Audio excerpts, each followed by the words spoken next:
ಮನುಷ್ಯ ಅನಾದಿ ಕಾಲದಿಂದಲೂ ಸಹಿತ ನಮ್ಮಲ್ಲಿ ಒಂದು ಜಿಜ್ಞಾಸೆ ಇದೆ. ಏನು ಜಿಜ್ಞಾಸೆ ಅಂದರೆ ದೇವನನ್ನು ಅರಿಯಬೇಕು, ಅನುಭವಿಸಬೇಕು, ಆನಂದಿಸಬೇಕು, ಆರಾಧಿಸಬೇಕು.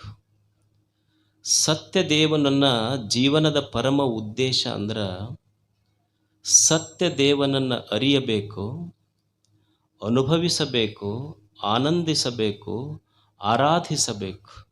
ಆನಂದದ ಆರಾಧನೆಯೇ ನಿಜವಾದ ಜೀವನ. ಜೀವನ ಅಂದರೆ ಏನಲ್ಲ, ಆನಂದದ ಆರಾಧನೆ ಇದು. ಜೀವನದೊಳಗೆ ಆನಂದ ತುಂಬಿತು ಅಂದ್ರೆ ಅದೇ ಆರಾಧನೆ. ಅದು ನಿಸರ್ಗವನ್ನು ನೋಡಿ ಎಷ್ಟು ಆನಂದಭರಿತವಾಗಿದೆ ನಿಸರ್ಗ. ನಿಸರ್ಗದಲ್ಲಿ ಕಾಣದ ಆನಂದ, ಕಾಣುವ ಆನಂದ ಮನುಷ್ಯನಲ್ಲಿ ಯಾಕೆ ಕೊರತೆ ಆಯ್ತು? ನೀವು ದನ ಕಟ್ತೀರಿ ಮನ್ಯಾಗ, ದನಕ್ಕೆ ಏನು ಹಾಕಿರಿ ಅಂದ್ರೆ ನೀವು ಕಬ್ಬಿನ ರೌದಿ ಸೊಪ್ಪಿ ಒಯ್ದು ನಿಮ್ಮ ದನಕ್ಕೆ ಹಾಕಿರಿ. ಅದಕ್ಕೇನು ಹಾಕಿಲ್ಲ, ಕಬ್ಬು ಸಹಿತ ಹಾಕಿಲ್ಲ, ಬರೇ ರೌದಿ. ನೀವು ಹಾಕಿದ ಕಸ ತಿಂದು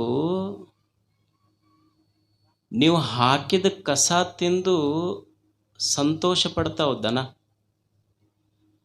ಕಸ ತಿಂದು ಸಂತೋಷ ಪಡುವ ದನಗಳೊಂದು ಕಡೆ ಆದರೆ ರಸ ಕುಡಿದು ಸಹಿತ ದುಃಖಿತರಾಗುವ ಮನುಷ್ಯರು ಒಂದು ಕಡೆ ಅದೀವಿ ನಾವು. ಅವು ಕಸ ತಿಂದು ಸಂತೋಷ ಪಡ್ತಾವ, ನಾವು ರಸ ಕುಡ್ದವ್ರು ಅಷ್ಟು ಸಂತೋಷ ಪಟ್ಟಿಲ್ಲ. ಕಬ್ಬಿನ ರಸನ ಕುಡಿತೀವಿ ನಾವು, ನಮಗಿಲ್ಲ ಸಂತೋಷ. ಈಗ ನೀವು ಮಾವಿನ ಗಿಡ ನೋಡ್ರಿ, ಮಾವಿನ ಗಿಡಕ್ಕೆ ಸುಮ್ಮನೆ ಒಂದಿಷ್ಟು ಚಿಗುರು ಬಂದಿರ್ತೈತಿ. ಕೋಗಿಲೆ ಐತಿ, ಕೋಗಿಲೆ ಏನು ತಿಂದೈತಿ? ಹಣ್ಣು ತಿಂದೈತೆ ಏನು? ಮಾವಿನ ಹಣ್ಣು ಇಲ್ಲ, ಸುಮ್ಮನೆ ಒಂದಿಷ್ಟು ಚಿಗುರು ತಿಂದು ಹಾಡ್ತೈತೆ. ಅದು ಒಂದು ದಿವಸ ಮಾವಿನ ಗಿಡ ಸಪ್ಪು ಕುಂತಿತ್ತು. ಅದು ಕೋಗಿಲೆ ಕೇಳುತ್ತೆ ಮಾವಿನ ಗಿಡಕ್ಕೆ, ಯಾಕ ಸ್ವಲ್ಪ ಸಪ್ಪಗಾಗಿ ಅಲ್ಲ, ಏನು ಮಾಡೋದಪ್ಪ, ನಿನಗೆ ಬರೇ ಚಿಗುರು ಕೊಟ್ಟಿನ, ಏನೂ ಕೊಟ್ಟಿಲ್ಲ, ಬರೇ ಚಿಗುರು ಕೊಟ್ಟಿದ್ದಕ್ಕೆ ಇಷ್ಟು ಹಾಡಾಕತ್ತೆ ನೀನು. ಈ ಮನುಷ್ಯ ಮೊನ್ನೆ ಬಂದಿದ್ದ, ಒಂದೆರಡು ಹಣ್ಣು ಕೊಟ್ಟಿನ ಅವನಿಗೆ. ಅಲ್ಲ, ಹಣ್ಣು ಕೊಟ್ಟರೆ ಏನು ತ್ರಾಸಾತ್ ನಿನಗೆ? ಸಪ್ಪಗೆ ಯಾಕಾಗೆ ನೀನು? ಇಲ್ಲ, ನಿನ್ನೆ ಬಂದಿದ್ನಲ್ಲ, 2 ಹಣ್ಣು ಕೊಟ್ಟಿದ್ದೆ, ಇವತ್ತು ಲಾರಿನ ತಂದು ನಿಂದರ್ಶನವ ನನ್ನ ಮುಂದೆ. ಇವತ್ತು ಬರೇ ಚಿಗುರು ಕೊಟ್ರ ಚಿಗುರು ತಿಂದ ಹಾಡುವ ನೀವೆಲ್ಲಿ, ಲಾರಿಗಟ್ಲೆ ನನ್ನುವ ಹಣ್ಣು ತಿಂದು ಮತ್ತೆ ನಂಬದಾಗ ಟೊಂಗೆ ಮುರ್ಕೊಂಡು ನಂಬದಾಗ ಕಾವು ಮಾಡಿಸಿ ನಮ್ಮ ಬುಡಕ್ಕನ ಪೆಟ್ಟು ಹಾಕುವ ಇವರೆಲ್ಲಿ? ಸುಮ್ಮನೆ ಇಷ್ಟು ಸಂತೋಷ ನಿಸರ್ಗ ಸಂತೋಷ ಪಡ್ತೈತಲ್ಲ. ಮನುಷ್ಯನಿಗೆ ಯಾಕೆ ಜೀವನ ಇದು ಆನಂದದ ಆರಾಧನೆಯಾಗಬಾರದು? ನಿಸರ್ಗ ಏನೂ ಇಲ್ಲ, ಸಣ್ಣ ಸಣ್ಣ ವಿಷಯಗಳಲ್ಲಿ ಸಂತೋಷ ಪಡ್ತದೆ. ಮನುಷ್ಯನಿಗೆ ನಿಸರ್ಗ ಎಲ್ಲ ಕರುಣಿಸಿದರೂ ಸಹಿತ ಯಾಕೆ ದುಃಖ ಆಯ್ತು ಅಂದ್ರೆ ಮನುಷ್ಯನಿಗೆ ಸತ್ಯದ ವಿಸ್ಮರಣೆಯಾಗಿದೆ. ದೇವನ ವಿಸ್ಮರಣೆ ಮನುಷ್ಯನಿಗೆ ದುಃಖ ಕೊಟ್ಟೈತಷ್ಟೆ. ಏನು ಅಂದ್ರೆ ಅವನೊಳಗ ನನ್ನದು ಅನ್ನೋದು ಭಾಳ ತುಂಬೈತಿಲ್ಲ ಆಗಷ್ಟೆ. ದೇವನ ವಿಸ್ಮರಣೆ ಆಗೈತಿ, ಅದಕ್ಕೆ ದುಃಖ ಕೊಟ್ಟೈತಿ. ಒಂದು ಕ್ಷಣ ವಿಚಾರ ಮಾಡು, ಮನುಷ್ಯನೇ ಆಗಷ್ಟೆ. ದೇವನ ವಿಸ್ಮರಣೆ ಆಗೈತಿ, ಅದಕ್ಕೆ ದುಃಖ ಕೊಟ್ಟೈತಿ. ಒಂದು ಕ್ಷಣ ವಿಚಾರ ಮಾಡು, ಮನುಷ್ಯನೇ. ಒಂದು ಕ್ಷಣ ಜೀವನವನ್ನು ವಿಚಾರ ಮಾಡು, ಒಂದು ಕ್ಷಣ ಜಗತ್ತನ್ನು ವಿಚಾರ ಮಾಡು. ನನ್ನ ಜೀವನ, ನನ್ನ ಹೊಲ, ನನ್ನ ಮನೆ, ನನ್ನ ಸಂಪತ್ತು, ನನ್ನ ವ್ಯವಹಾರ, ಇದನ್ನು ನಡೆಸಿದವರು ಯಾರು? ನಾನು ನಡೆಸೀನಿ ಅನ್ನುವ ಭ್ರಮ ತಲೆಯಾಗಿ ತುಂಬಿಕೊಂಡಿದ್ದಕ್ಕೆ ಬಹಳ ತಾಪಾಗಕತ್ತೈತೆ ಅಷ್ಟೇ ಇದು ಮನುಷ್ಯ. ಒಂದು ಕ್ಷಣ ವಿಚಾರ ಮಾಡಿ ನೋಡು. ನಾ ಹೇಳ್ತೀನಿ ಇಲ್ಲೋ, ನಾ ಏನಂತೀನಿ ಅಂದ್ರೆ, ನಾನು ಉಣ್ತೀನಿ, ನಾನು ತಿಂತೀನಿ, ನಾನು ನೋಡ್ತೀನಿ, ನಾನು ಕೇಳ್ತೀನಿ. ಅಲ್ಲ, ಕೇಳುವ ಕಿವಿ, ನೋಡುವ ಕಣ್ಣ, ತಿನ್ನುವ ನಾಲಿಗೆ, ಇವೆಲ್ಲ ಜಡ ಅದಾವ. ನಮಗನಿಸ್ತೈತೆ ಅಷ್ಟೇ. ಕಣ್ಣಿನಿಂದ ನಾನು ನೋಡೀನಿ, ಕಿವಿಯಿಂದ ಕೇಳೀನಿ, ನಾಲಿಗೆಯಿಂದ ತಿಂದೀನಿ, ಕೈಯಿಂದ ಮಾಡ್ತೀನಿ ಅಂತ ಅನ್ನಿಸ್ತದಷ್ಟೇ. ಇವು ಜಡಾದ ವಾಸ್ತವದಲ್ಲಿ. ನೀವು ಹಂಗೆ ವಿಚಾರ ಮಾಡ್ರಿ, ಕಿವಿನ ಕೇಳ್ತಿದ್ರ, ಕಣ್ಣ ನೋಡ್ತಿದ್ರ, ನಾಲ್ಗಿನ ತಿಂತಿದ್ರ. ಒಬ್ಬ ವ್ಯಕ್ತಿ ಸತ್ತಾಗ ಅವನಿಗೆ ಊಟಕ್ಕೆ ಬಡದಿರ್ತಿರಲಿಲ್ಲ. ಮತ್ತು ಕಿವಿನ ಕೇಳ್ತಿದ್ರ, ಮತ್ತು ಅವ್ರು ಹಾಡಾಡ್ಕೊಂಡು ಹತ್ತಿದ್ದು ಯಾಕೆ ಕೇಳಿಲ್ಲ, ಎದ್ದು ಬರ್ಬೇಕಿಲ್ಲ. ಮತ್ತು ನಾಲ್ಗಿನ ತಿಂತಿದ್ರ ಬೆಲ್ಲದ ಪೆಂಟಿ ಒಂದು ಕಣ್ಣಿ ಇಡ್ರಿ, ಇದು ರುಚಿ ಐತೇನಂತ ಹೇಳ್ತಾನತ್. ಇಲ್ಲ, ಕಣ್ಣಿನಿಂದ ಕಣ್ಣ ನೋಡ್ತಿದ್ರ ಅವ್ರ ಮನ್ಯಾಗ ಹೆಣ್ಮಕ್ಳು ಹಾಡಾಡ್ಕೊಂಡು ಅಳ್ತಿರ್ತಾರಿಲ್ಲ. ಅವ್ರು ಯಾರೋ ಅವ್ರ ಸ್ನೇಹಿತರು ಬಂದಿರ್ತಾರ, ಒಂದು ಸರ ತೊಗೊಂಡು ಬಂದಿರ್ತಾರ. ನೋಡಿ, ನೀವಿಬ್ಬರು ಬಿಟ್ಟು ಆಗಲೇ ಇರ್ತಿದ್ದಿಲ್ಲ. ಇವತ್ತು ನಿಮ್ಮ ಸ್ನೇಹಿತ ಬಂದಾನೆ, ನಿಮ್ಮ ಪ್ರಾಣ ಸ್ನೇಹಿತ ಬಂದ, ನೋಡ್ರಿ ಕಣ್ಣರ ತೆಗೀರಿ ಅಂತ ಅವ್ರ ಹೆಣ್ಮಕ್ಳು ಹಾಡಾಡ್ಕೊಂಡು ಅಳಾಗ ಕುಂತ ಹೆಣ ಅಕಸ್ಮಾತ್ ಕಣ್ಣು ತೆಗೀತು ಅಂದ್ರೆ ಇವರಿಬ್ಬರು ಕಣ್ಣು ಮುಚ್ಚಬೇಕಾಗತ್ತವ. ಅಂದ್ರೆ ಕಣ್ಣು ನೋಡಿಲ್ಲ, ಕಿವಿ ಕೇಳಿಲ್ಲ, ಕಣ್ಣಿನ ಮುಖಾಂತರ ನೋಡಿವಿ, ಕಿವಿಯ ಮುಖಾಂತರ ಕೇಳಿವಿ, ನಾಲಿಗೆ ಮುಖಾಂತರ ರುಚಿಸಿವಿ. ಈ ಕಣ್ಣು, ಕಿವಿ, ಮೂಗು, ನಾಲಿಗೆ, ಈ ಇಂದ್ರಿಯಗಳ ಹಿಂದೆ ಇವುಗಳನ್ನು ರುಚಿಸುವ ದೇವ ಒಳಗಿದ್ದಾನ ಅನ್ನೋದು ಗೊತ್ತಿಲ್ಲ ನಮಗಷ್ಟೆ. ಒಳಗೆ ದೇಹ ಹೋದ್ರೆ ದೇಹ ಹೆಣ ಅಷ್ಟೇ, ಇದ್ರೊಳಗೇನೂ ಇಲ್ಲ. ಯಾರು ಈ ದೇಹದೊಳಗಿದ್ದನ್ನು ನಡೆಸ್ತವರು, ಎಷ್ಟು ವಾಯುಗಳಿದ್ರೊಳಗೆ, ಪ್ರಾಣ, ಅಪಾನ, ಉದಾನ, ವ್ಯಾನ, ಸಮಾನ, ಒಂದೊಂದು ವಾಯು ಒಂದೊಂದು ಕೆಲಸ ಮಾಡ್ತೈತಿ ದೇಹದೊಳಗೆ. ಒಳಗಿದ್ದನ್ನು ನಡೆಸಿದವ್ರು ಯಾರು ಅನ್ನೋದು ಸ್ವಲ್ಪ ವಿಚಾರ ಮಾಡಬೇಕಲ್ಲ ಮನುಷ್ಯ. ಈಗ ನೀವು ಒಂದು ಸೈಕಲ್ ತೊಗೊಂಡು ಹೋಗ್ತೀರಿ. ಒಂದು ಸೈಕಲ್ ತೊಗೊಂಡು ಹೋಗುವಾಗ ಒಂದು ಸಣ್ಣ ಮುಳ್ಳು ನಟ್ಟೈತೆ, ಅಷ್ಟ ಭಾಳ ದೊಡ್ಡದಿಲ್ಲ. ಒಂದು ಸಣ್ಣ ಮುಳ್ಳು ನಟ್ಟಿದ್ದಕ್ಕೆ ನಿಮ್ಮ ಸೈಕಲ್ ಟ್ಯೂಬ್ ಪಂಚರ್ ಆಗ್ತೈತಿ, ಹವಾ ಹೋಗ್ತೈತಿ. ಆದ್ರೆ ಆಶ್ಚರ್ಯ ಅಂದ್ರೆ ದೇವರು ದೇಹ ಅನ್ನುವಂಥ ಒಂದು ತೊಗಲಿನ ಟ್ಯೂಬ್ ನಿರ್ಮಾಣ ಮಾಡಿ ಇದರಾಗ 9 ರಂಧ್ರಗಳನ್ನಿಟ್ಟು ಸಹಿತ ಇದನ್ನು ಒಟ್ಟ ಪಂಚರ್ ಆಗಲಾರ್ದಂಗೆ ಇಟ್ಟವನಲ್ಲ. ಆ ದೇವನಿಗಾಗಿ ನೆನೆಸಬೇಕಲ್ಲ ಮನುಷ್ಯ. ಇದನ್ನು ನಡೆಸಿದವನಾರು ಹೇಳಿ. ನನ್ನ ದೇಹವನ್ನು ನಡೆಸಿದ ಶಕ್ತಿ ಒಳಗೈತೆಲ್ಲ ಅದು ದೇವರು.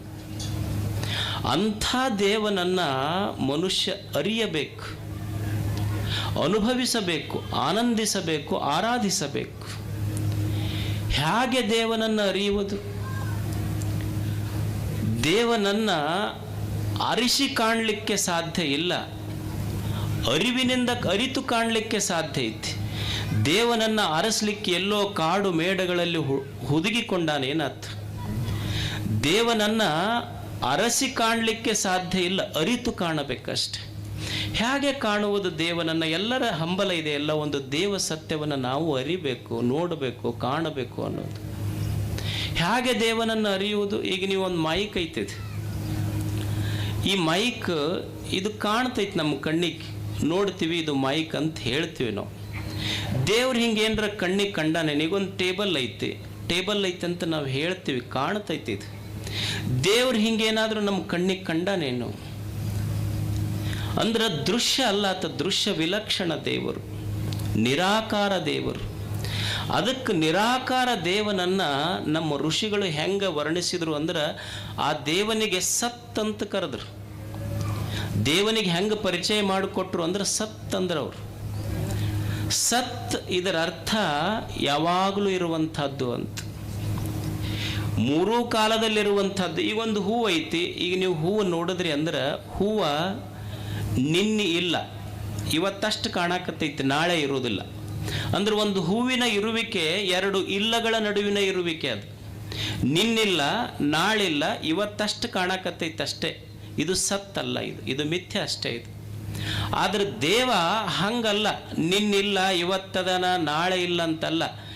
ಎಲ್ಲ ಕಾಲದೊಳಗೂ ಹಿಂದೂ ಇದ್ದ, ಈಗೂ ಇರ್ತಾನ, ಮುಂದೂ ಇರ್ತಾನ, ಯಾವಾಗಲೂ ಯಾವುದು ಇರ್ತದಲ್ಲ ಅದಕ್ಕೆ ಸತ್ ಅಂತ ಕರೀತಾರೆ. ಅದಕ್ಕೆ ದೇವರು ನೀವು ಅನ್ಬೋದು. ಮತ್ತು ಭಾಳಷ್ಟು ದಾರ್ಶನಿಕರಂತಾರೆ, ಮತ್ತು ಎಲ್ಲ ಕಾಲಕ್ಕೆ ಇರೋದ ದೇವ್ರಂತಂದ್ರೆ ಬಯಲೈತೆ, ಆಕಾಶ ಐತಿ, ದಿಕ್ಕ, ಕಾಲ, ಮತ್ತು ಇವೆಲ್ಲ ಮಣ್ಣ, ಕಲ್ಲ, ಗುಡ್ಡ, ಇವು ಎಷ್ಟು ವರ್ಷದಿಂದ ಅದಾವಲ್ಲ, ಇದಕ್ಕೂ ದೇವ್ರು ಅನ್ಬೇಕ್ರಿ ಅಂತಂದ್ರೆ ಇದು ದೇವ್ರು ಅನ್ಲಿಕ್ಕಾಗೋದಿಲ್ಲ. ಯಾಕಂದ್ರೆ ಇದು ಜಡ ಐತಿ. ಅಂದ್ರೆ ಇದಕ್ಕೆ ತನ್ನ ಜ್ಞಾನನೂ ಇಲ್ಲ. ಇದು ಒಂದು ಟೇಬಲ್ ಐತಲ್ಲ, ಇದಕ್ಕೆ ತನ್ನ ಜ್ಞಾನನೂ ಇಲ್ಲ, ಇನ್ನೊಬ್ಬರ ಜ್ಞಾನನೂ ಇಲ್ಲ. ಅದಕ್ಕೆ ಅದು ಜಡ ಐತದು ಅಷ್ಟೇ. ತನ್ನ ಜ್ಞಾನವೂ ಇಲ್ಲ, ಇನ್ನೊಬ್ಬರ ಜ್ಞಾನವೂ ಇಲ್ಲ. ಮತ್ತು ದೇವರು ಸತ್ತಂತ ನೀವು ಅಂದ್ರಿ ಅಂದ್ರೆ ಮತ್ತೆ ಟೇಬಲ್ ಕಲ್ಲು ಇದ್ದಂಗೆ ಆಯ್ತಲ್ಲ.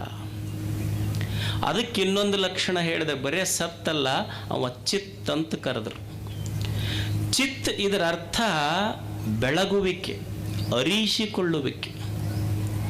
ನೀವು ಅನ್ಬೋದು ಮತ್ತು ಬೆಳಗುವಿಕೆ ದೇವರಂದ್ರೆ ಸೂರ್ಯ ಬೆಳಗುತ್ತಾನಲ್ರಿ ಅನ್ಬೋದು.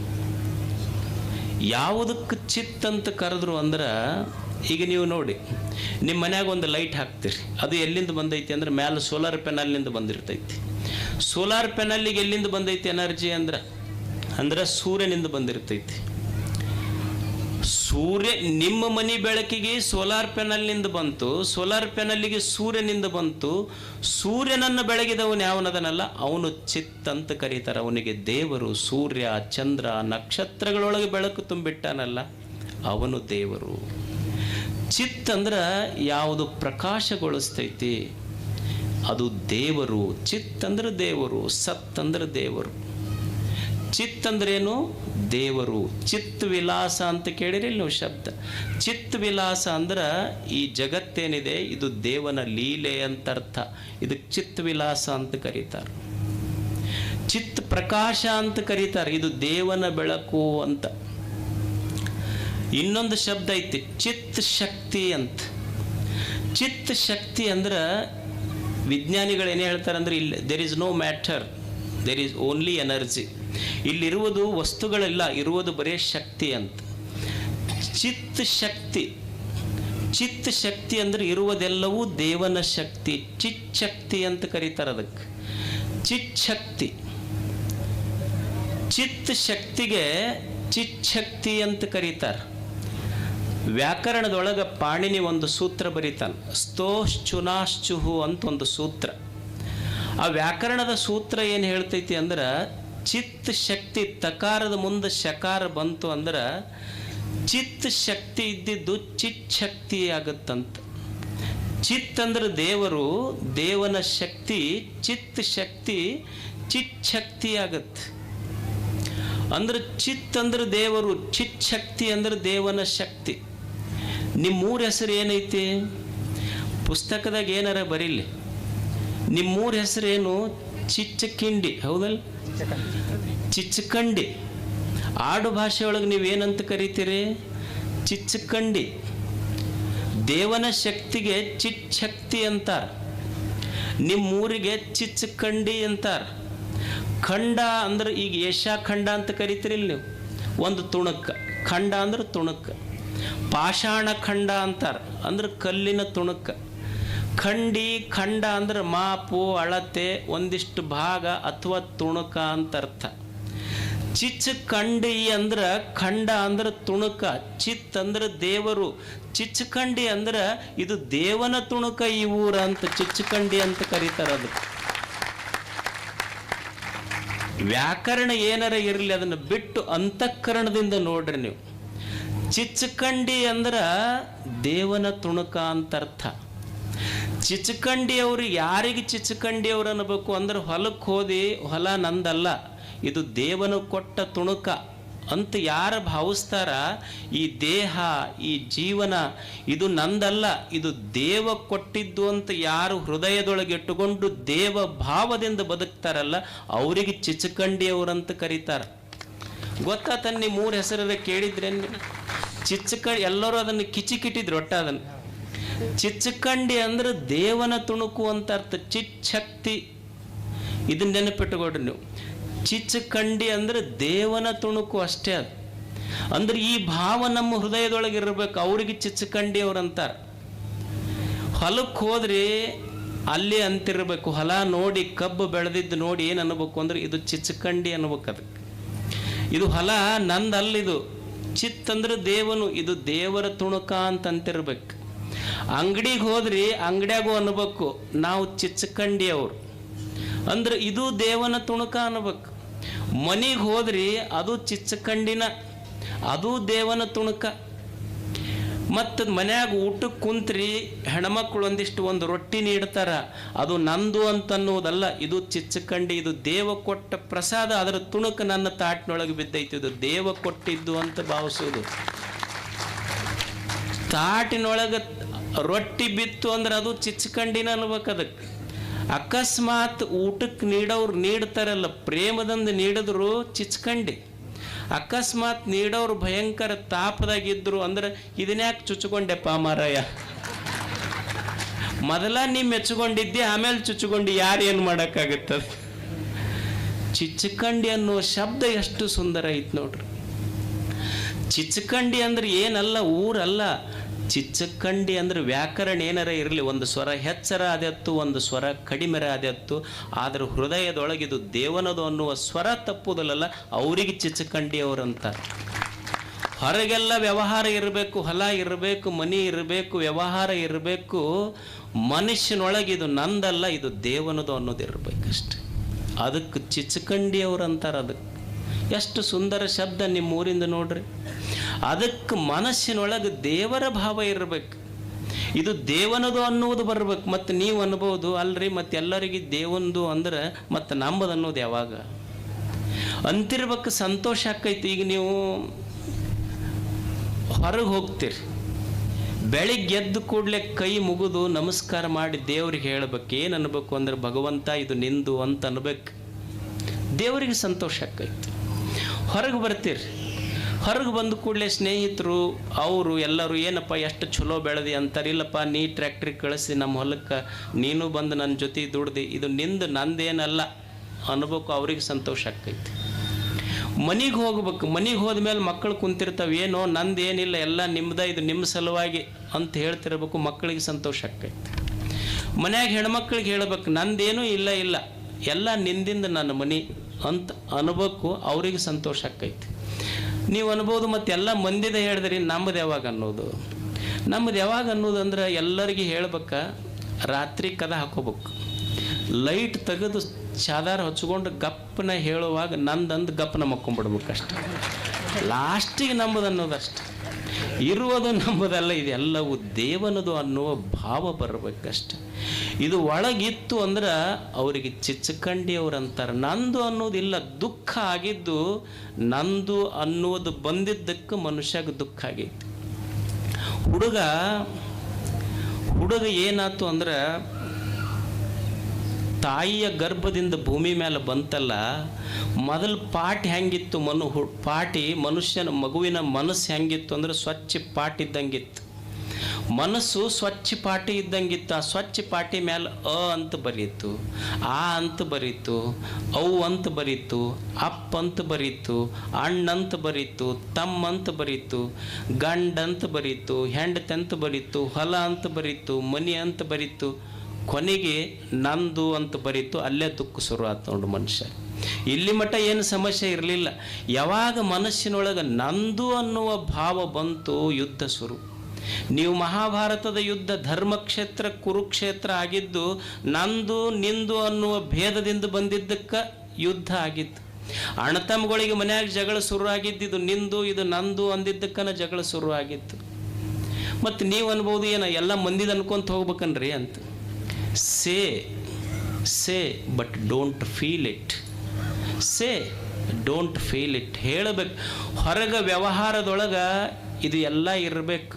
ಪೇಪರ್ನೊಳಗೆ ನಿನ್ನ ಹೆಸರಿರಬೇಕು, ಆದರೆ ಮನಸ್ಸಿನೊಳಗೆ ಭಗವಂತನ ಉಸಿರಿರಬೇಕು. ಇದು ಕಲಿಯುವುದಷ್ಟ ಇಲ್ಲಿರುವುದು. ಹೊರಗೆಲ್ಲ ವಸ್ತುಗಳು ಬಳಸ್ತಿರ್ಬೇಕು, ಮನಿ ಬಿಡುವಂಗಿಲ್ಲ, ಹೊಲ ಬಿಡುವಂಗಿಲ್ಲ, ಎಲ್ಲಾನು ಈ ವ್ಯವಹಾರ ಇರಬೇಕು, ಹೊಲ ಇರಬೇಕು, ಮನಿ ಇರಬೇಕು, ಸಂಸಾರ ಇರಬೇಕು, ಹೊರಗೆ ವಸ್ತುಗಳ ಬಳಕಿರಬೇಕು, ಒಳಗ ದೇವನದು ಶಿವನದು ಅನ್ನುವ ಬೆಳಕಿರಬೇಕು. ಅವ ಸತ್ಸಂಗಿ, ಅವ ಅಧ್ಯಾತ್ಮಿ ಅಷ್ಟೆ. ಒಳಗದು ದೇವನದು ಅನ್ನುವ ಭಾವ ಇಟ್ಟುಕೊಂಡು ಬದುಕುವುದು. ಮನುಷ್ಯನಿಗೆ ದುಃಖ ಯಾಕಾತು ಅಂದ್ರೆ ನಂದು ಅನ್ನೋದಕ್ಕೆ ಬಹಳ ದುಃಖ ಆಗೈತಿ, ತಾಪ ಆಗೈತಿ. ಈಗ ನೀವು ನೋಡಿ ಯಾರಿಗಾದ್ರೂ ಕೇಳ್ರಿ ಏನು ಹೇಳ್ತಾರ, ಇಲ್ಲ ನಿಮಗೆ ಯಾಕೆ ದುಃಖ ಆತ್ರಿ ಅಂದ್ರೆ, ಇಲ್ಲ ನಮ್ಮ ಮಗ ಸತ್ತಾನ್ರಿ, ಮಗ ಸತ್ತಿದ್ದಕ್ಕೆ ಭಾಳ ದುಃಖ ಆತು ಅಂತ ನಾವು ಹೇಳ್ತೀವಿ. ಮಗ ಸತ್ತಿದ್ದಕ್ಕೆ ದುಃಖ ಆಗಿದ್ರೆ ಓಣ್ಯಾಗ ಒಂದು ಆ ಹುಡುಗ ಸತ್ತೈತೆ, ಆ ಹುಡುಗ ಸತ್ತೈತೆ, ಆ ಹುಡುಗ ಅವ್ರ ಮಗ ಸತ್ತೈತೆ, ಅವ್ರ ಮಗ ಸತ್ತೈತೆ, ಅವ್ರ ಮಗ ಸತ್ತೈತೆ. ಮಗ ಸತ್ತಿದ್ದಕ್ಕೆ ದುಃಖ ಆಗಿದ್ರೆ ಊರ ಮನ್ಯಾಗ ಎಷ್ಟು ಮಕ್ಕಳು ಸತ್ತಾವ ಅವಾಗೂ ದುಃಖ ಆಗಬೇಕಾಗಿತ್ತಲ್ಲ. ತಾಯಿ ಸತ್ತಿದ್ದಕ್ಕೆ ದುಃಖ ಆಗೈತಿ ಅಂದ್ರೆ ಎಷ್ಟು ಜನರು ತಾಯಿ ಸತ್ತಾರ ಅವಾಗ ಯಾಕೆ ದುಃಖ ಆಗಿಲ್ಲ ಮನುಷ್ಯಾಗ? ತಾಯಿ ಸತ್ತಿದ್ದಕ್ಕೂ ದುಃಖ ಆಗೋದಿಲ್ಲ, ಮಗ ಸತ್ತಿದ್ದಕ್ಕೂ ದುಃಖ ಆಗೋದಿಲ್ಲ. ಯಾವಾಗ ನಂದು ಅನ್ನೋದು ಸಾಯ್ತೈತಲ್ಲ ಅವಾಗ ದುಃಖ ಆಗುತ್ತೆ ಮನುಷ್ಯನಿಗೆ. ಅದಕ್ಕೆ ಕಲಿಯುವುದೇನು ಅಂದರೆ ಇಲ್ಲಿ ನನ್ನದನ್ನುವುದು ಯಾವುದೂ ಇಲ್ಲ ಅಷ್ಟೆ. ಸುಮ್ಮನೆ ಯು ಜಸ್ಟ್ ಸೇ, ವ್ಯಾವಹಾರಿಕವಾಗಿ we have to say, but we should never feel it ಅಷ್ಟೆ. ವ್ಯಾವಹಾರಕ್ಕೆ ಇದನ್ನೆಲ್ಲ ಹೇಳ್ತಿರ್ಬೇಕು, ಒಳಗೆ ಗೊತ್ತಿರಬೇಕು. ಇದೆಲ್ಲ ದೇವನ ತುಣುಕ, ಇದೆಲ್ಲ ಚಿಚ್ಚಕಂಡಿ.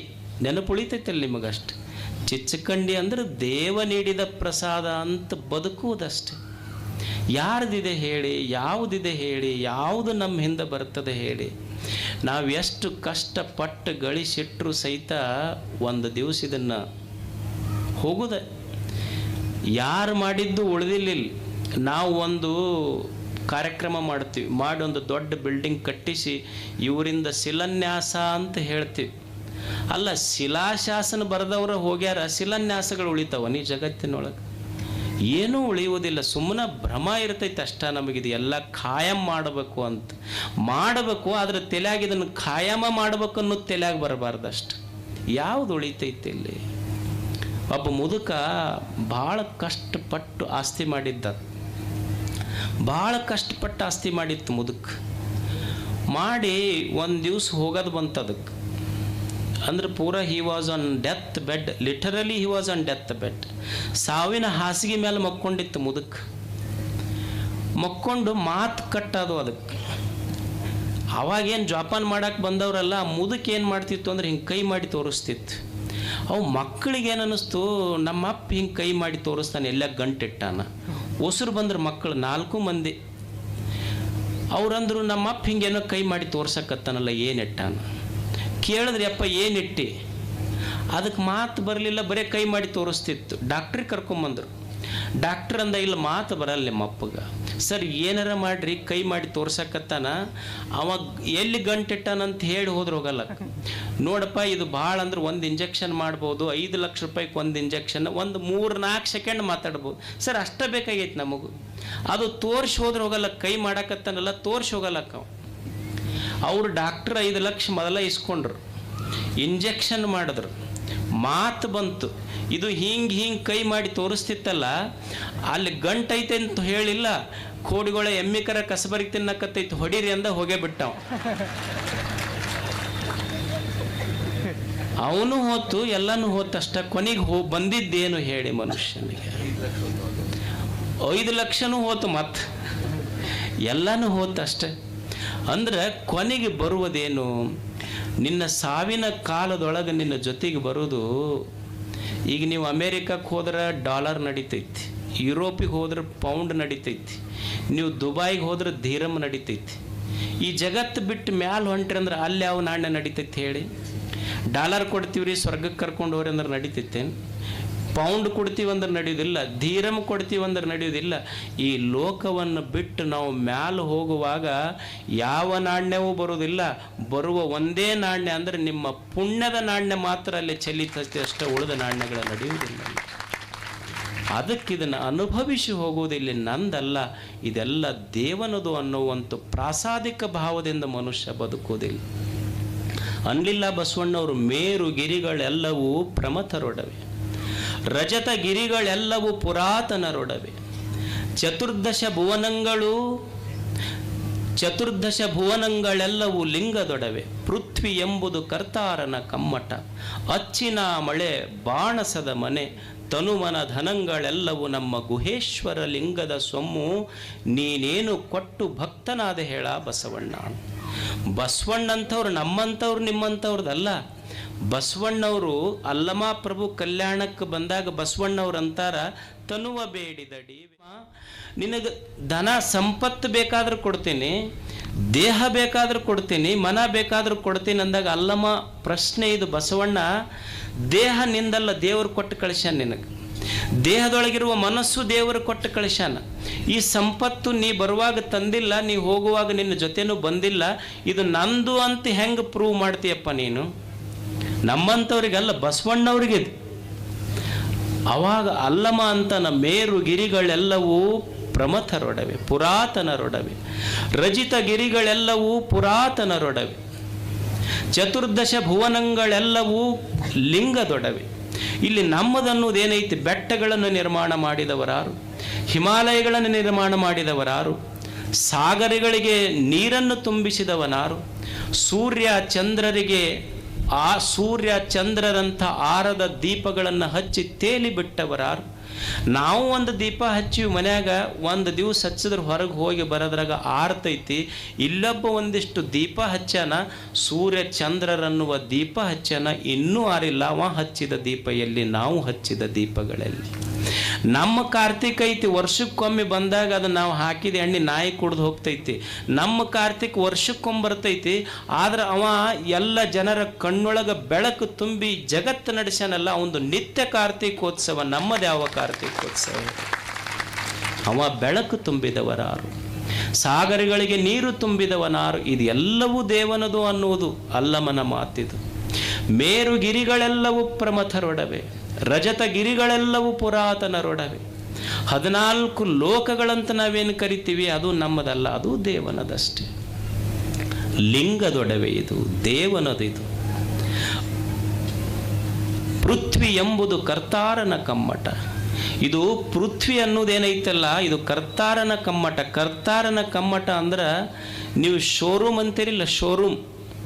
ಈಗ ನಿಮ್ದು ಕಾರ್ ಗಾಡಿದು, ಮೋಟರ್ ಬೈಕಿನ ಶೋರೂಮ್ ಇರ್ತಾವಿಲ್ಲ, ಇದೊಂದು ಶೋರೂಮ್ ಇದು ಅಂತ. ಯಾರ ಶೋರೂಮ್ ಅಂದ್ರೆ ದೇವರ ಶೋರೂಮ್ ಇದು. ಹೆಂಗೆ ಶೋರೂಮ್ನ್ಯಾಗ ಹೊಸ ಗಾಡಿ ಮುಂದಿಟ್ಟಿರ್ತಾರೆ, ನಿಮಗೆ ಕಲ್ಪನಾಕ್ ಬರ್ತೈತಿ ಇಲ್ಲಿ. ಶೋರೂಮ್ನ್ಯಾಗ ಹೊಸ ಗಾಡಿ ಮುಂದಿಟ್ಟಿರ್ತಾರ, ಹಳೆ ಗಾಡಿ ಹಂಗೆ ಹಿಂದೆ ದಬ್ಬತಿರ್ತಾರೆ.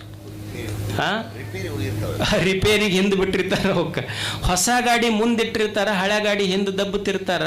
ಇದು ಶೋರೂಮ್. ಇದು ಒಂದು ಹಂಗ ಮೊಮ್ಮಗ ಹುಟ್ಟತಿರ್ತಾನ, ಅವನ್ ತೊಟ್ಲು ಮುಂದೆ ನಡುವಿನ ಮನೆಯಾಗಿರ್ತೈತಿ, ಇದು ಮುದುಕಾಗಿರ್ತೈತಿ, ಹಿಂದೆ ಗ್ಯಾರೇಜ್ನಾಗ ಒಗದಿರ್ತಾರೆ. ಇದು ಹಳೆ ಗಾಡಿ, ಇದು ಶೋರೂಮ್ ಅಷ್ಟೇ. ಇದು ಏನು ಮಜಾ ಐತಿ ಅಂದ್ರೆ, ಮೊಮ್ಮಗ ಹುಟ್ಟತಿರ್ತಾನ, ಒಬ್ಬನಿಗೆ ಮಗ ಹುಟ್ಟತಿರ್ತಾನ, ಅಪ್ಪ ಸಾಯ್ತಿರ್ತಾನ, ಅಪ್ಪ ಸಾಯ್ತಾನಂತ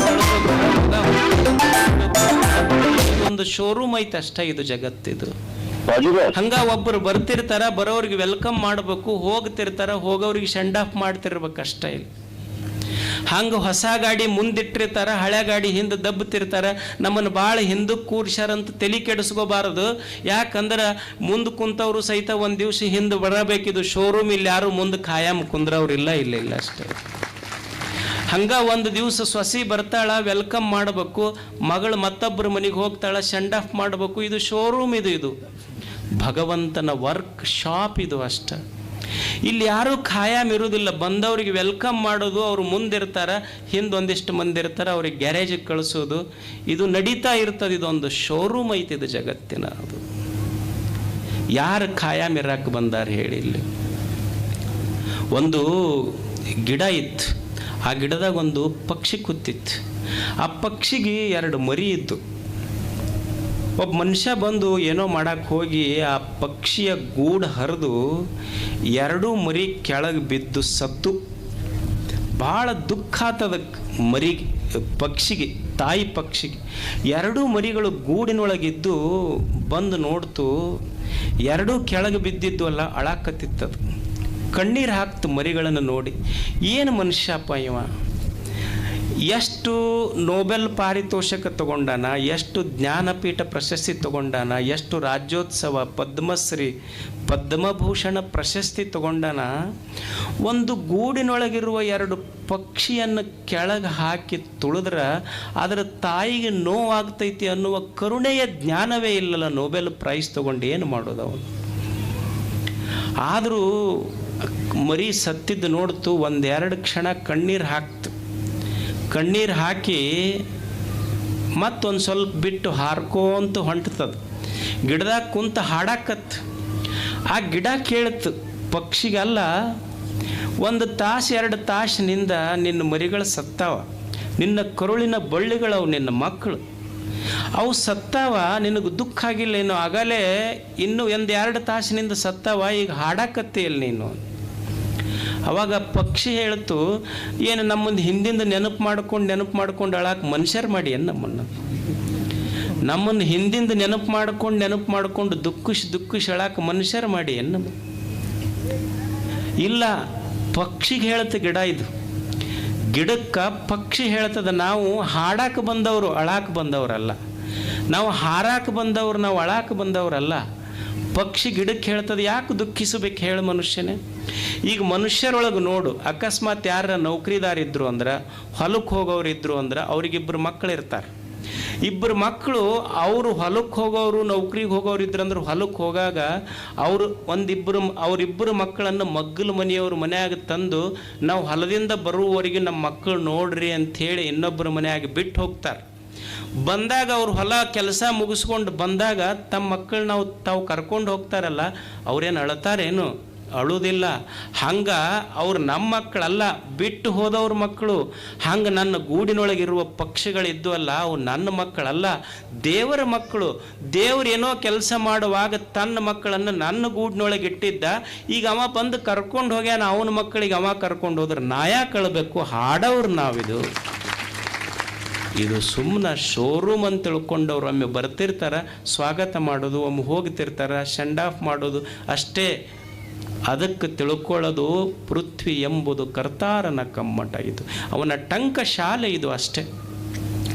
ಅಚ್ಚಿನ ಮಳೆ, ಇದು ಅಚ್ಚಿನ ಮಳೆ. ಅಚ್ಚಿನ ಮಳೆ ಅಂದ್ರೆ ಮಾಡೆಲ್ಸ್. ಈಗ ನೀವು ಸಕ್ರೆ ಆರತಿ ಮಾಡೋದಲ್ಲ ಹೆಣ್ಮಕ್ಳು, ಇದ್ರಾಗ ಮಾಡ್ತಿರಲ್ಲ, ಸೀಗೆ ಉಣ್ವೆಗ, ಅದು ಗೌರಿ ಹುಣ್ಣಿವಾಗ ಮಾಡ್ತೀರಲ್ಲ, ಆನೆ ಕುದುರೆ ಒಂಟಿ ಅದ್ರಾಗ ಬರೀ ಆಣ್ ಹಾಕ್ತೀರಿ. ಹೆಂಗೆ ಒಂಟಿ ತಯಾರಾಗಿ ಬರ್ತಾವೆ, ಆನೆ ತಯಾರಾಗಿ ಬರ್ತಾವೆ. ಈ ಪ್ಲಾಸ್ಟಿಕ್ ಕೊಡ ಬಕೆಟ್ ಅದು ಮಾಡ್ತಾರಲ್ಲ, ಅವೇನೋ ಅಲ್ಲ, ಮಾಡೆಲ್ಸ್. ಅಚ್ಚಿನೊಳಗೆ ಹಾಕ್ತಾರೆ, ತೆಗಿತಾರೆ. ನಮ್ಮದು ಅಚ್ಚ ಹೆಂಗಂದ್ರೆ ನಾವು ಅಂತಿರ್ತೀವಿ ಅಷ್ಟೇ. ಸೇಮ್ ಅವ್ರ ಅಪ್ಪನ ಬಾಯಾಗಿಂದ ಬಿದ್ದಂಗೆ ಅದ ನೋಡಿ, ಅವ್ರ ಅವ್ವನ ಬಾಯಾಗಿಂದ ಬಿದ್ದಂಗೆ ಅದ ನೋಡಿ. ಮುಂದೆ ಅವ್ರ ಅವ್ವ ಅಪ್ಪಗ ಬಾಯಾಗಿ ಕೆಡುತ್ತ ನಾವು ಅಷ್ಟೆ. ಯಾರ ಬಾಯಾಗಿ ಬಿದ್ದಂಗೆ ಏನು ಒಂದೋ ಎರಡ ನೋಡಿ. ನಮ್ಮದು ಏನು ಅಚ್ಚಿನ, ನಮ್ಮದೇನು ಮಾಡೆಲ್ಸ್ ಹೇಳ್ರಿ, ಮೌಲ್ಡೆಡ್.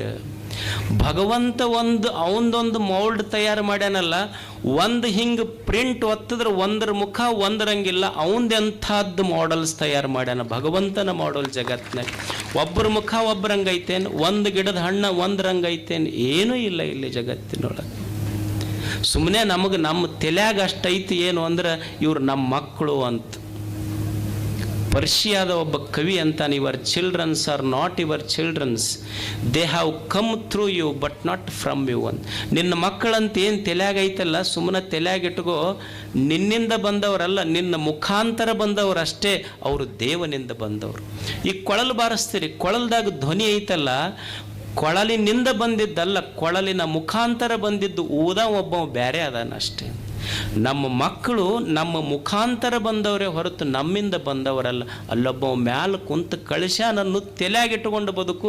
ಇದು ಒಂದು ಮೌಲ್ಡ್, ಅಚ್ಚಿನ ಮೊಳೆ, ಇದು ಬಾಣಸದ ಮನೆ. ಇದು ಜಗತ್ತೇನೈತಿ, ನಮ್ಮದು ಒಂದು ಅಡಿಗೆ ಮನೆ ಐತಿ. ಅವ ಅಂತಾನ, ಅಲ್ಲಮ ಪ್ರಭು ಅಂತಾನ, ಇದು ಜಗತ್ತು ದೇವರ ಅಡಿಗೆ ಮನೆ ಇದು ಅಂತ. ಎಷ್ಟು ಚಂದ ಶಬ್ದ ಬಳಸ್ಯಾರ ನೋಡ್ರಿ. ಇದು ದೇವನ ಅಡಿಗೆ ಮನೆ, ಇದು ನಮ್ಮ ಅಡಿಗೆ ಮನೆ ಅಲ್ಲ. ಇದೊಂದು ದೇವರ ಅಡಿಗೆ ಮನೆ. ದೇವರ ಅಡಿಗೆ ಮನೆಯೊಳಗೆ ಎಷ್ಟು ಮಸ್ತ್ ಐತೆ ನೋಡ್ರಿ. ಒಂದು ಹಣ್ಣು ತಯಾರು ಮಾಡ್ಯಾನಲ್ಲ, ಒಂದು ಮಾವಿನ ಹಣ್ಣು ಒಂದರಂಗೆ ಐತೇನು? ರಸಪುರಿ ಮಾವಿನ ಹಣ್ಣು ಬೇರೆ, ಇನ್ನೊಂದು ಮಾವಿನ ಹಣ್ಣು ಬೇರೆ, ಇನ್ನೊಂದು ಮಾವಿನ ಹಣ್ಣು ಬೇರೆ. ಒಂದೇ ಮಾವಿನ ಹಣ್ಣಿನೊಳಗೆ ವಿವಿಧ ಜಾತಿಗಳು ಎಷ್ಟು ರುಚಿ ತುಂಬಿಟ್ಟಾನಾತ. ಎದರಾಗ ತೆಗೆದಾನ ಹೇಳ್ರಿ ದೇವರ? ಅವನದೊಂದು ಅಡಿಗೆ ಮನೆ. ಸುಮ್ಮನೆ ನೀವು ಹೊಲದಾಗ ಒಂದು ಬೀಜ ಹಾಕ್ರಿ, ಒಂದು ಬೀಜ ಉಗ್ಗಿ ಬಂದ್ರೆ 4 ಕಾಳು ಸುಮ್ಮನೆ ಭೂಮಿಯೊಳಗೆ ಒಗೆದು ಬಂದ್ರೆ 4 ತಿಂಗಳದೊಳಗೆ ಭೂಮಿ ತಾಯಿ 4 ಕ್ವಿಂಟಲ್ ನಿಮ್ಮ ಮನೆ ತುಂಬುತ್ತಾಳ. ಇದು ಅವನ ಅಡಿಗೆ ಮನೆಯೊಳಗೆ ನಡೆಯುವಂಥದ್ದು. ಅವನ ಅಡಿಗೆ ಮನ್ಯಾಗ ಉಂಡ್ರೆ ಹೆಚ್ಚಾಗ್ತೈತಿ, ನಮ್ಮ ಅಡಿಗೆ ಮನ್ಯಾಗ ಉಂಡ್ರೆ ಖಾಲಿ ಆಕ್ಕೈತೆ ಅಷ್ಟೇ. ನಾವು ಉಂಡ್ರು ಅಂದ್ರೆ ಯಾಕೆ ಬರ್ತಾರಪ್ಪ ಮನೆಗೆ ಇವ್ರಂತ ನಾವು ಅಂತೀವಿ. ಆದ್ರೆ ಅವನ ದಾಸೋಗ ಹಂಗಲ್ಲ, ಯಾಕೆ ಉಣ್ಣುವಲ್ರಲ್ಲ ನನ್ನ ಮಕ್ಕಳು ಉಣ್ಲಿ ಅಂತ ಅವನ ದಾಸೋಗ ಇದು ಭಗವಂತನದು. ಅವನ ಅಡಿಗೆ ಮನೆ ಅಷ್ಟು ಅದ್ಭುತ. ನಮ್ಮ ಅಡಿಗೆ ಮನ್ಯಾಗ ಹಂಗಿಲ್ಲ. ಅವನ ಅಡಿಗೆ ಮನೆಯೊಳಗೆ ಏನಾರ ಕೆಟ್ಟೈತೇನು? ನಮ್ಮ ಅಡಿಗೆ ಮನ್ಯಾಗ ಕೆಟ್ಟಿರ್ತಾವಷ್ಟೆ. ನಮ್ಮ ಅಡಿಗೆ ಮನ್ಯಾಗ ಹೆಚ್ಚು ಕಡಿಮೆ ಆಗಿರ್ತಾವಷ್ಟೆ. ನಮ್ಮ ಅಡಿಗೆ ಮನ್ಯಾಗ ಊಟ ಮಾಡಿರ್ತಾರೆ, ಅಡಿಗೆ ಮಾಡಿರ್ತಾರೆ, ಹೆಚ್ಚು ಕಡಿಮೆ ಆಗ್ತಾವೆ. ಒಬ್ಬ ಡಾಕ್ಟ್ರ್ ಹತ್ರ ಹೋದ್ನಂತ. ಡಾಕ್ಟ್ರ್ ಹತ್ರ ಹೋಗಿ ಮುಂದಿನ 2 ಹಲ್ಲು ಮುರಿದಿದ್ದು ಅಂತ ಅವ್ನು. ಡಾಕ್ಟ್ರ್ ಹತ್ರ ಹೋಗಿ, ಡಾಕ್ಟ್ರ್ ಹಲ್ಲು ಮುರಿದವ್ರಿ. ಅಲ್ಲೋ ಎದಕ್ಕೆ ಮುರಿದವು? ಮುಂದಿನ 2 ಹಲ್ಲು ಮುರಿದಾವಲ್ಲ. ಇಲ್ಲ, ನಮ್ಮ ಮನೆಯವರು ನಾಗರ ಪಂಚಮಿಗೆ ಶೇಂಗಾದುಂಡಿ ಮಾಡಿದ್ರು. ಅವ ಅಂದ, ಶೇಂಗಾದುಂಡಿ ಮಾಡಿದ್ರೆ ಹಲ್ಲು ಯಾಕೆ ಮುರಿಬೇಕು? ಇಲ್ಲ, ಅವು ತಿನ್ನಂದ್ರೆ ಅವರು ತಿಂದಿದ್ದಕ್ಕೆ ಮುರಿದಾವ. ಅಲ್ಲ, ಶೇಂಗಾದುಂಡಿ ತಿಂದ್ರೆ ಹಲ್ಲು ಮುರಿಬೇಕಂದ್ರೆ ಅವ್ರು ಶೇಂಗಾದುಂಡಿ ಮಾಡಿದ್ದಾರೆ ಹೆಂಗೆ ಮಾಡಿರಬೇಕು, ಮತ್ತು ಅವ್ರವ್ವ ಆ ಎಮ್ಮಗೆ ಕಲಿಸಿದ್ದಾರೆ ಹೆಂಗೆ ಕಲಿಸಿರ್ಬೇಕಾಗಿ. ಅವ್ರು ಡಾಕ್ಟ್ರ್ ಅಂದರು, ಅಲ್ಲೋ ಇಷ್ಟು ಪರಿ ಶೇಂಗಾದುಂಡಿ ತಿಂದ್ರೆ ಹಲ್ಲು ಮುರಿತಿದ್ರೆ ಮುಂದಿನ 2 ಹಲ್ಲು ಮುರಿತಿದ್ರು ಒಲ್ಲೆ ಅನ್ಬೇಕು ತಿನ್ನಕ್ಕೆ. ಸುಮ್ಮನೆ ರೀ ಡಾಕ್ಟ್ರ, ತಿಂದಿದ್ದಕ್ಕೆ 2 ಮುರಿದ ಒಲ್ಲೆ ಅಂದಿದ್ರು ಅಷ್ಟು ಮುರಿತಿದ್ದು ನಾನು ಅಂದ.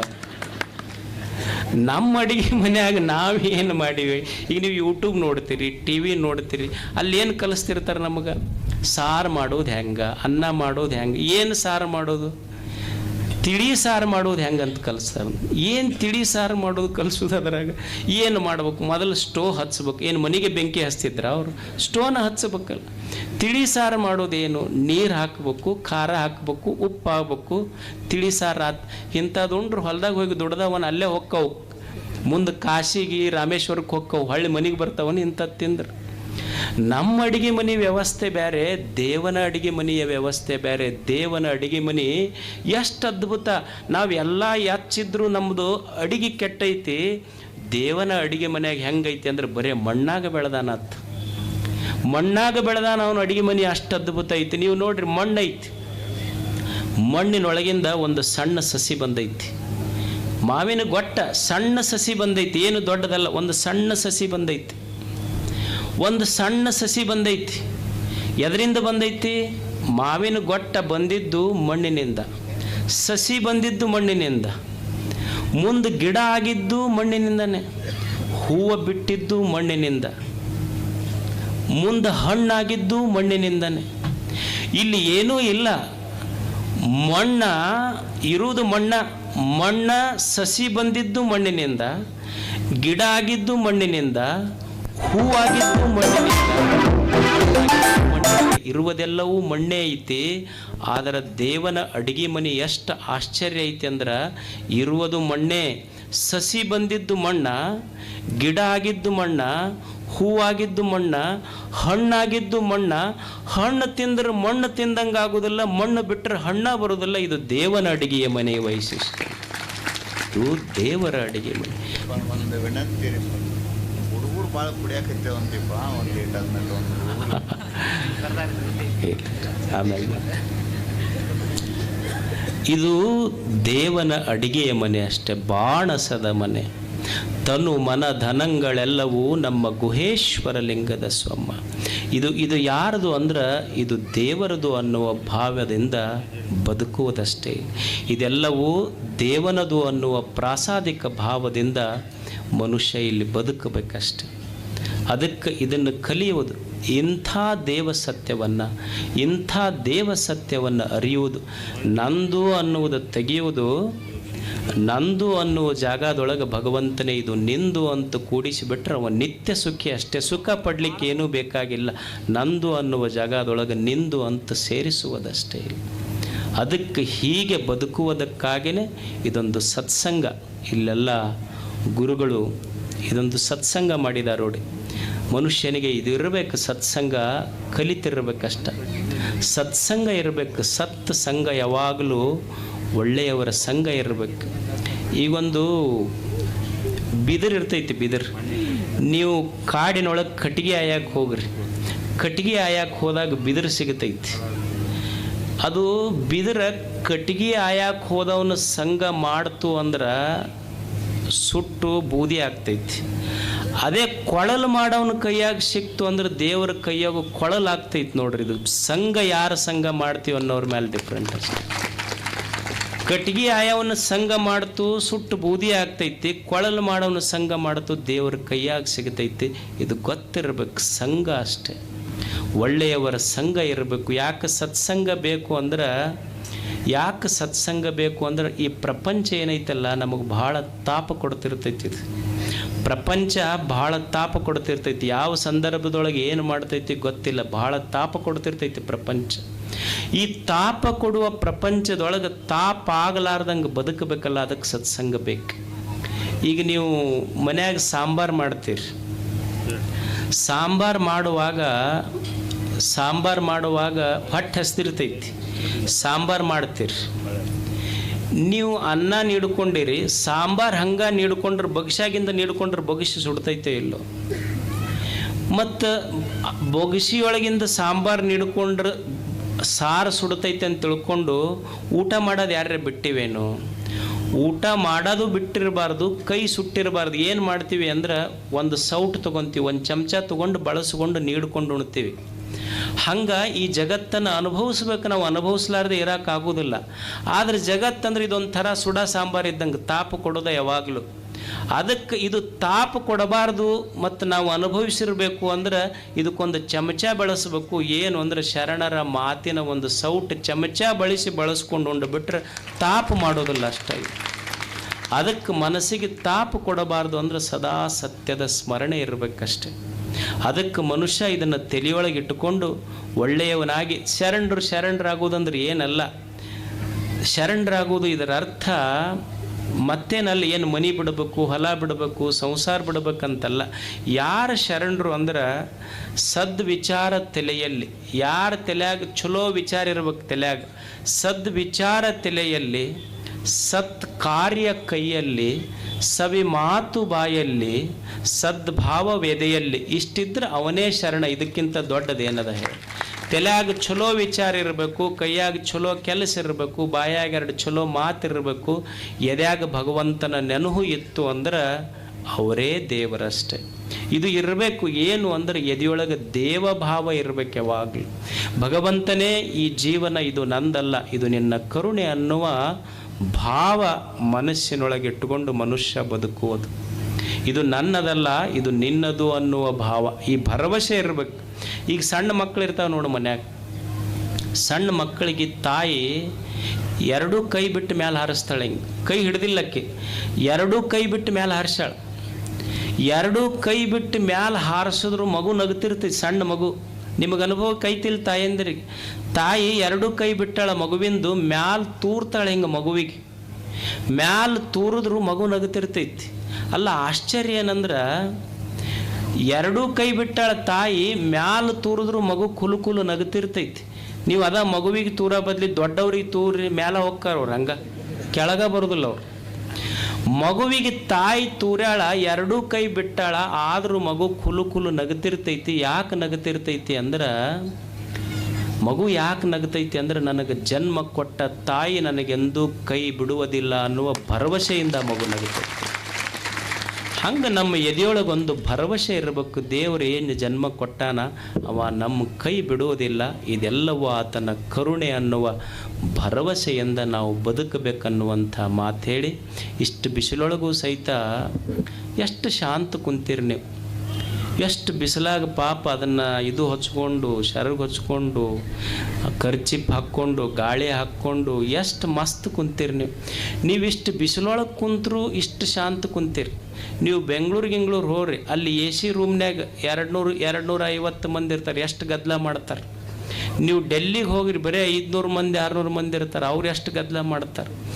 ಇಷ್ಟು AC ರೂಮ್ನಾಗ ಕುಂತರು ಗದ್ದಲ ಮಾಡೋರು ಒಂದು ಕಡೆ, ಇಷ್ಟು ಬಿಸಿಲ್ನಾಗ ಕುಂತರು ಸಮಾಧಾನ ಕುಂತಿರಲ್ಲ, ಅದು ಭಾರತ ಅಲ್ಲ, ಇದು ನಿಜವಾದ ಭಾರತ.